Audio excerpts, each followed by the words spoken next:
Hi everybody, Dan Illman here, taking a look at the Woodbine play of the day for Friday, November the 29th. I'm going to start things off with the card with race number 1. The Woodbine play of the day is a $40,000 claimer going 1 1/16 on the Tapeta surface. This race for fillies and mares, 3-year-olds and up. And on the play of the day, what I like to do is try to find a price source that maybe you could key underneath in your single race exotics, or perhaps on top at a big price in your multiple race exotics. Before we get to my top selection in here, I want to discuss the morning line favorite. That's the number 5, Desert Poem, who easily could win this race. She's 8-5 on the morning line.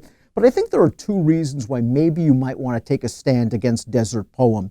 One is that she just seems to be a better turf horse than synthetic. And just look at the record box in your DRF. She's 5 for 18 lifetime on turf, 0 for 7 on a synthetic surface. And B, her most recent win at Woodbine, we're going to take a look at right now. I thought she had a perfect trip. Now, it says blocked top of the stretch, and you see her in the blue. She's in behind horses briefly, but she's had a great pocket trip throughout. All the moves that this jock made worked out, getting her to the outside, and she's just going to wear them down late. Personally, I thought this mare enjoyed a perfect trip in winning this race. I thought she had to work. She's won 4 out of her last 5. Her merits are obvious on paper, but I'm not sure if she is as good on a synthetic surface as she is on turf. And again, she is going to be a short price off of a perfect trip win. My price play and my Woodbine play of the day is the number 1, Love Daddy, who is taking a double jump up in class off a condition claimer into this open claimer.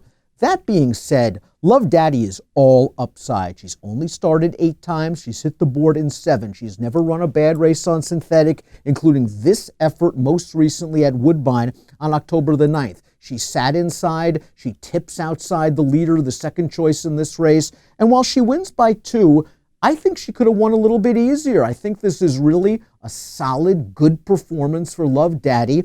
2 turns is not an issue. I like this inside draw for her. And again, I think she's all upside. While she may not have the Beyer speed figures, the mid-70s of a horse like Desert Poem, while she might not have the class lines of a horse like Crumlin Queen, who just seems a little bit off form and taking a big drop in class, I think Love Daddy's coming into this race the right way. She is 10-1 on the morning line, and she's the horse I'd fool around with for my Woodbine play of the day. It's race number 1 for November the 29th. Approximate post time 3:40 Eastern. Best of luck.